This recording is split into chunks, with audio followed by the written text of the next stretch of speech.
Hi ನಮಸ್ಕಾರ. ಎಲ್ಲರೂ ಚೆನ್ನಾಗಿದ್ದೀರಿ ಅಲ್ವಾ? ನಾನು ನಿಮ್ಮೆಲ್ಲರ ಶೀಲಾ ಕಿಚನ್ ಕನ್ನಡ ವ್ಲಾಗ್ಸ್ಗೆ ಎಲ್ರಿಗೂ ಸ್ವಾಗತ. ಇವತ್ತೊಂದು ವಿಶೇಷವಾಗಿರ್ತಕ್ಕಂತಹ ಬ್ರೇಕ್ಫಾಸ್ಟ್ನ ನಿಮ್ಮೆಲ್ರಿಗೂ ತಿಳಿಸ್ಕೊಡೋದಕ್ಕೆ ನಾನು ಈ ವಿಡಿಯೋ ಮಾಡ್ತಾಯಿದ್ದೀನಿ. ದಯವಿಟ್ಟು ಹೊಸ್ದಾಗಿ ನೋಡ್ತಾ ಇರೋರು ಸಬ್ಸ್ಕ್ರೈಬ್ ಆಗಿ, ಮುಂಚೆಯಿಂದ ನೋಡ್ತಾ ಇರೋರು ಪೂರ್ತಿ ವಿಡಿಯೋ ನೋಡಿ ಹಾಗೆ ಸಪೋರ್ಟ್ ಮಾಡಿ ಅಂತ ಕೇಳ್ಕೊಳ್ತೀನಿ. ಈ ವಿಡಿಯೋ ತಮ್ಮನೇಲಿ ನೋಡಿದರೆ ಗೊತ್ತಾಗಿರುತ್ತೆ ನಿಮಗೆ ನಾನು ಏನು ಮಾಡಿದ್ದೀನಿ, ಏನು ಬ್ರೇಕ್ಫಾಸ್ಟ್ ಇದು ಅಂತ. ಇದು ರವಾ ದೋಸೆನ ಯಾವ ರೀತಿಯಾಗಿ ಮಾಡಿದರೆ ಕ್ರಿಸ್ಪಿಯಾಗಿ ಬರುತ್ತೆ, ಹಾಗೆ ಕ್ವಿಕ್ಕಾಗಿ ಹೇಗೆ ಮಾಡೋದು ಅಂತ ತೋರಿಸ್ಕೊಡ್ತೀನಿ. ಇದರ ಜೊತೆಗೆ ನಾನು ಇಲ್ಲಿ ಒಂದು ಈರುಳ್ಳಿ ಚಟ್ನಿ ಹಾಗೆ ಇದಕ್ಕೊಂದು ಗ್ರೇವಿ ಮಾಡಿದ್ದೀನಿ. ಅದನ್ನು ಯಾವ ರೀತಿ ಮಾಡಿದ್ದೀನಿ ಅಂತ ತೋರಿಸ್ತಾ ಹೋಗ್ತೀನಿ. ಪ್ಲೀಸ್ ದಯವಿಟ್ಟು ವಿಡಿಯೋ ಪೂರ್ತಿಯಾಗಿ ನೋಡಿ. ಒಂದು ಕಡಾಯಿ ಕಾಯೋದಕ್ಕೆ ಇಟ್ಬಿಟ್ಟು ಅದಕ್ಕೆ 3ರಿಂದ 4 ಸ್ಪೂನ್ ಎಣ್ಣೆ ಹಾಕಿದ್ದೀನಿ. 2 ದೊಡ್ಡ ಈರುಳ್ಳಿನ ದೊಡ್ಡ ಗಾತ್ರದಲ್ಲಿ ಹೆಚ್ಕೊಂಡು ಅದರಲ್ಲಿ ಹಾಕಿ ಚೆನ್ನಾಗಿ ಹುರಿದಿದ್ದೀನಿ. ನಂತರ ಒಂದು ಬೆಳ್ಳುಳ್ಳಿ ಪೂರ್ತಿಯಾಗಿ ಇದಕ್ಕೆ ಸೇರಿಸಿದ್ದೀನಿ. ಅದರ ಎಸಳುಗಳನ್ನ ಬೆಳ್ಳುಳ್ಳಿ ಬಿಡಿಸಿ ಅದರ ಎಸಳುಗಳನ್ನು ಈ ಈರುಳ್ಳಿ ಒಟ್ಟಿಗೆ ಸೇರಿಸಿ ಚೆನ್ನಾಗಿ ಕೆಂಪಾಗೋವರೆಗೂ ಹುರಿದಿದ್ದೀನಿ. ಮತ್ತು ಸ್ವಲ್ಪ ಹುಣಸೆಹಣ್ಣು ಕೂಡ ಹಾಕಿದ್ದೀನಿ. ಈಗ ಗ್ಯಾಸ್ ಸ್ಟವ್ನ ಕಡಿಮೆ ಮಾಡಿಬಿಟ್ಟು ಇಲ್ಲಿ ಬ್ಯಾಡಗಿ ಮೆಣಸಿನ್ಕಾಯಿಂದ ಮಾಡಿರೋ ಅಚ್ಚ ಖಾರದ ಪುಡಿನ 2 ಸ್ಪೂನ್ ಅಷ್ಟು ಇದಕ್ಕೆ ಸೇರಿಸಿ ಈಗ ಇದನ್ನು ಇದರ ಒಟ್ಟಿಗೆ ಚೆನ್ನಾಗಿ ಹುರಿದಿದ್ದೀನಿ. ಈ ಖಾರದ ಪುಡಿ ಈ ಕಡಾಯಿ ಬಿಸಿಗೆ ತಾಗಿ ಒತ್ತಿಬಿಡುತ್ತೆ ಅಂತ ಹೇಳಿ ಸ್ವಲ್ಪ ನೀರು ಹಾಕಿದ್ದೀನಿ. ಅದು ಸ್ವಲ್ಪ ಹಸಿ ವಾಸನೆ ಹೋಗೋ ಅಷ್ಟೇ ಹುರಿದ್ಬಿಟ್ಟು ಗ್ಯಾಸ್ ಸ್ಟವ್ನ ಆಫ್ ಮಾಡಿ ಇದನ್ನು ತಣ್ಣಗಾಗೋದಕ್ಕೆ ಬಿಟ್ಟಿದ್ದೆ. ಇದು ತಣ್ಣಗಾದ ನಂತರ ಈಗ ಮಿಕ್ಸಿ ಜಾರಿಗೆ ಹಾಕ್ಕೊಂಡು ಇದನ್ನು ಗ್ರೈಂಡ್ ಮಾಡ್ತಾಯಿದ್ದೀನಿ. ಇದಕ್ಕಿಲ್ಲಿ ನಾನು ಉಪ್ಪಷ್ಟೇ ಬಳಸಿದ್ದೀನಿ. ಸ್ವಲ್ಪ ಸಕ್ಕರೆ ಅಥವಾ ಬೆಲ್ಲ ಆಪ್ಷನಲ್ಲು, ಸಕ್ಕರೆ ಅಥವಾ ಬೆಲ್ಲ ಹಾಕ್ಕೊಳ್ಳೋದು. ಈಗ ಉಪ್ಪು ಸ್ವಲ್ಪ ಸಕ್ಕರೆ ಹಾಕಿದ್ದೀನಿ ನಾನು. ಹಾಕಿ ಇದನ್ನು ಚೆನ್ನಾಗಿ ಸಣ್ಣದಾಗಿ ಅಂದರೆ ಪೂರ್ತಿ ಪೇಸ್ಟ್ ರೀತಿ ಇದನ್ನು ರುಬ್ಕೊಂಡಿದ್ದೀನಿ. ನಾನು ಉರಿವಾಗ ನೀರು ಹಾಕಿದ್ನಲ್ಲ ಅಷ್ಟೇ ನೀರಿಗೆ ನಾನಿಲ್ಲಿ ಪೇಸ್ಟ್ ಮಾಡಿದ್ದೀನಿ, ಮತ್ತು ಮೇಲೆ ನೀರು ಬಳಸಿಲ್ಲ. ಈ ಚಟ್ನಿ ಬಹಳ ರುಚಿಯಾಗುತ್ತೆ.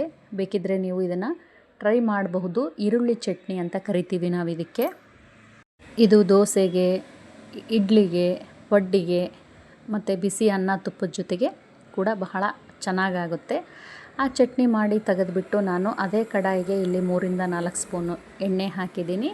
ಸ್ವಲ್ಪ ಸಾಸಿವೆನೂ ಹಾಕಿ ನಂತರ ಜೀರಿಗೆನೂ ಸೇರಿಸಿದ್ದೀನಿ.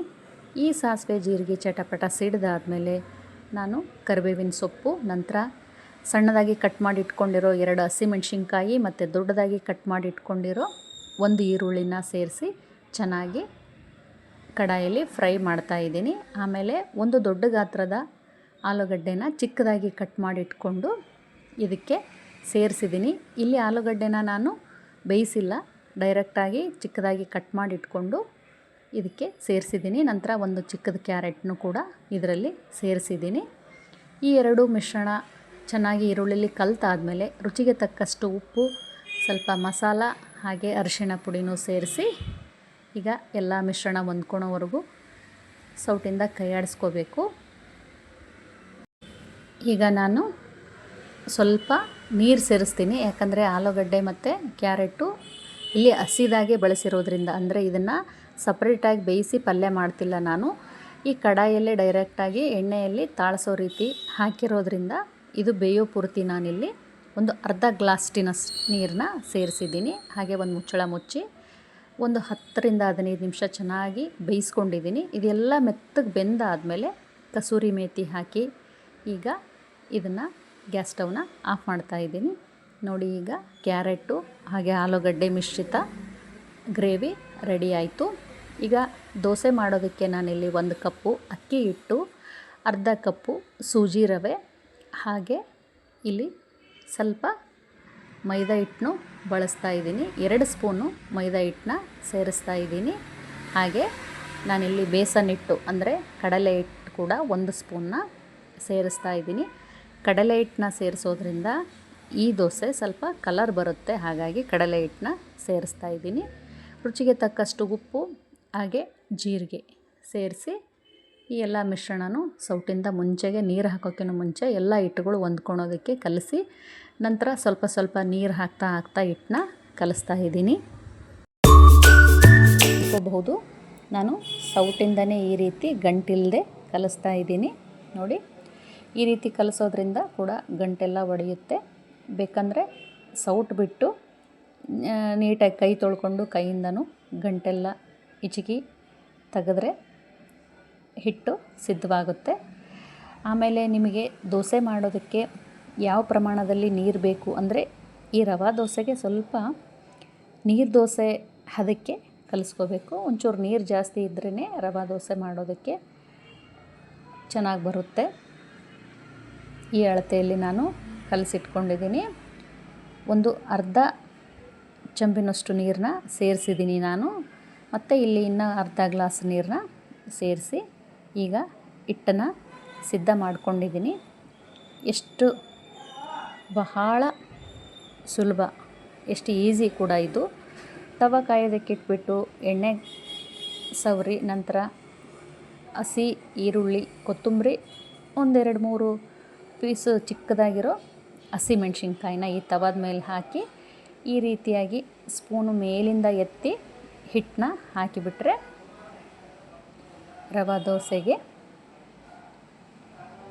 ರೆಡಿ. ನೋಡಿ, ಈ ರೀತಿಯಾಗಿ ಹಿಟ್ಟನ್ನ ಮೇಲಿಂದ ಎತ್ತಿ ಹಾಕಿದರೆ ಅಂಚಿನ ತುಂಬ ಹರಡುತ್ತೆ.